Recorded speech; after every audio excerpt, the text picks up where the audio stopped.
दोस्तों, महाभारत ऐसा महाकाव्य है जिसके बारे में जानते तो दुनिया भर के लोग हैं, लेकिन ऐसे लोगों की संख्या बहुत कम है जिन्होंने उसे पूरा पढ़ा हो। कौरवों और पांडवों के बीच दुश्मनी की इस महागाथा के अंग्रेजी अनुवाद का काम आज भी जारी है। संपूर्ण महाभारत के अंग्रेजी अनुवाद के काम को फिलहाल अंजाम दे रहे हैं जाने माने अर्थशास्त्री और धर्मशास्त्र के विद्वान प्रो विवेक देब्रॉय। टीम रसरंग ने प्रो देब्रॉय से बातचीत की तो महाभारत के बारे में तमाम ऐसी बातें पता लगीं जिनसे लोग आमतौर पर अपरिचित हैं। प्रस्तुत हैं उनमें से 10 बातें 28वें वेदव्यास ने लिखी महाभारत। ज्यादातर लोगों को लगता है कि महाभारत वेदव्यास ने लिखी थी। यह पूरा सच नहीं है। वेदव्यास कोई नाम नहीं बल्कि एक उपाधि थी जो वेदों का ज्ञान रखने वाले लोगों को दी जाती थी।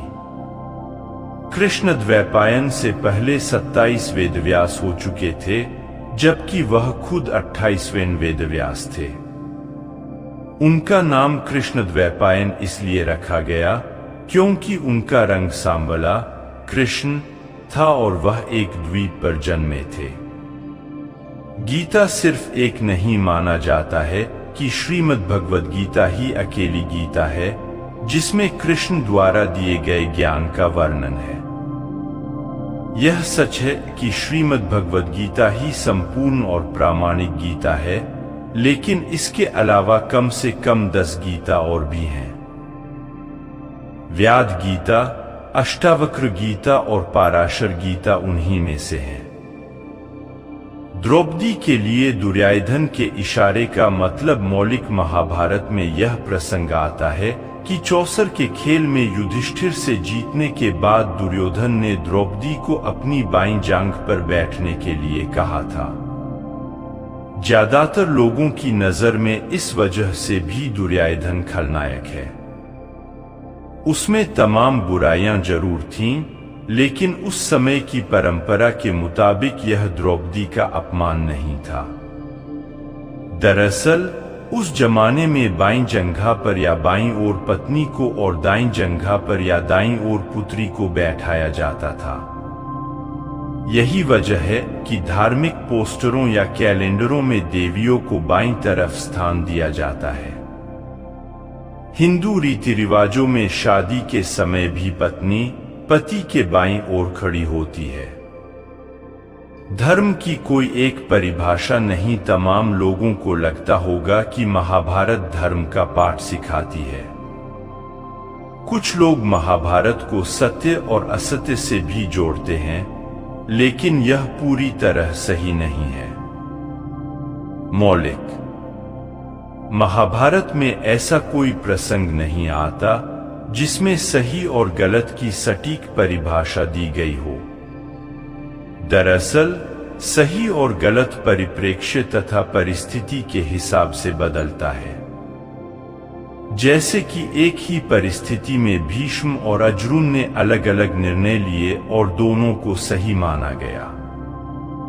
भीष्म ने अंबा से विवाह करने से मना कर दिया क्योंकि उन्होंने अपने पिता के समक्ष जीवन पर्यंत ब्रह्मचर्य व्रत का पालन करने की प्रतिज्ञा ली थी। उनके लिए ब्रह्मचर्य व्रत का पालन ही सही था। अर्जुन के सामने ऐसी ही परिस्थिति आई जब उलूपी ने उनसे विवाह करने की इच्छा जाहिर की और प्रस्ताव अस्वीकार होने पर आत्महत्या करने की बात कह डाली। अर्जुन भी उस समय ब्रह्मचर्य व्रत का पालन कर रहे थे, लेकिन उनके लिए उलूपी का जीवन ज्यादा महत्वपूर्ण था। इसीलिए अर्जुन ने उसकी रक्षा करने को प्राथमिकता दी और ब्रह्मचर्य व्रत तोड़ने के अपने निर्णय को सही ठहराया। महाभारत में सही और गलत का ऐसा ही एक और प्रसंग आता है।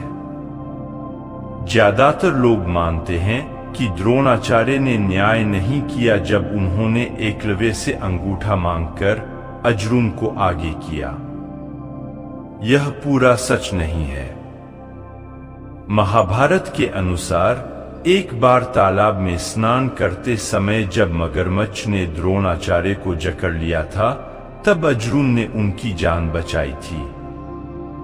उसी समय द्रोणाचार्य ने अर्जुन को वचन दिया था कि वह उसे दुनिया का सर्वश्रेष्ठ योद्धा बनाएंगे। अर्जुन को दिए गए इस वचन को निभाने के लिए ही उन्होंने गुरु दक्षिणा के तौर पर एकलव्य से अंगूठा मांगा।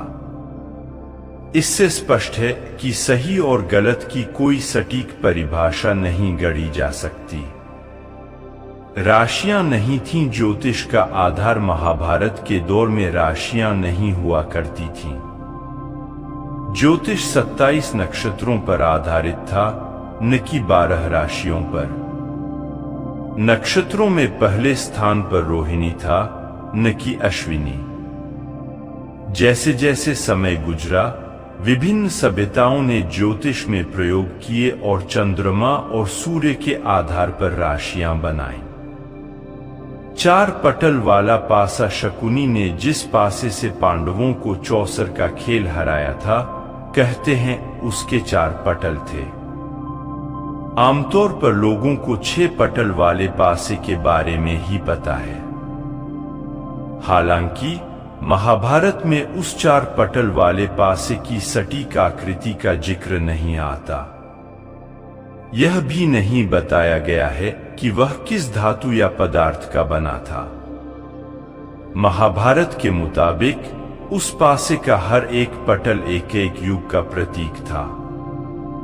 4 बिंदु वाले पटल का अर्थ सतयुग, 3 बिंदु वाले पटल का अर्थ त्रेतायुग, 2 बिंदु वाले पटल का द्वापर युग और 1 बिंदु वाले पटल का अर्थ कलयुग था।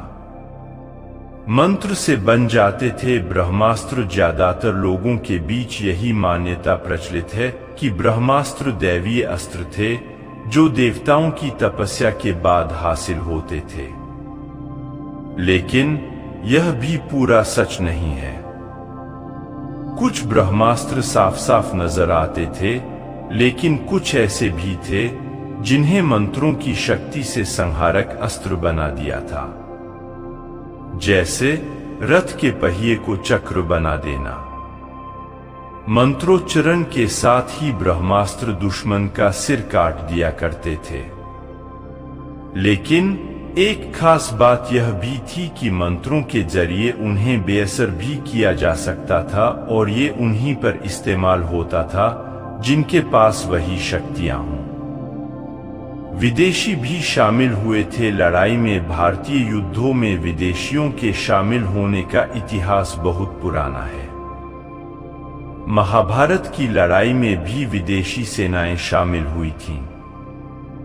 यह अलग बात है कि ज्यादातर लोगों को लगता है कि महाभारत की लड़ाई सिर्फ कौरवों और पांडवों की सेनाओं के बीच लड़ी गई थी, लेकिन ऐसा नहीं है। मौलिक महाभारत में ग्रीक और रोमन या मेसिडोनियन योद्धाओं के लड़ाई में शामिल होने का प्रसंग आता है। दुशासन के पुत्र ने मारा अभिमन्यु को। भले ही यह माना जाता हो कि अभिमन्यु की हत्या चक्रव्यूह में 7 महारथियों द्वारा की गई थी, लेकिन यह पूरा सच नहीं है। मौलिक महाभारत के मुताबिक अभिमन्यु ने बहादुरी से लड़ते हुए चक्रव्यूह में मौजूद 7 में से एक महारथी दुर्योधन के बेटे को मार गिराया था। इससे नाराज होकर दुशासन के बेटे ने अभिमन्यु की हत्या कर दी थी। 3 चरणों में लिखी महाभारत वेदव्यास की महाभारत को बेशक मौलिक माना जाता है, लेकिन वह 3 चरणों में लिखी गई। पहले चरण में 8800 श्लोक, दूसरे चरण में 24,000 और तीसरे चरण में 1,00,000 श्लोक लिखे गए। वेदव्यास की महाभारत के अलावा Bhandarkar oriental research institute, Pune की संस्कृत महाभारत सबसे प्रामाणिक मानी जाती है। अंग्रेजी में संपूर्ण महाभारत 2 बार अनुदित की गई थी। पहला अनुवाद 1883 से 1896 के बीच किसारी मोहन गांगुली ने किया था और दूसरा मनमथनाथ दत्त ने 1895 से 1905 के बीच। 100 साल बाद डॉ. देब्रॉय तीसरी बार संपूर्ण महाभारत का अंग्रेजी में अनुवाद कर रहे हैं।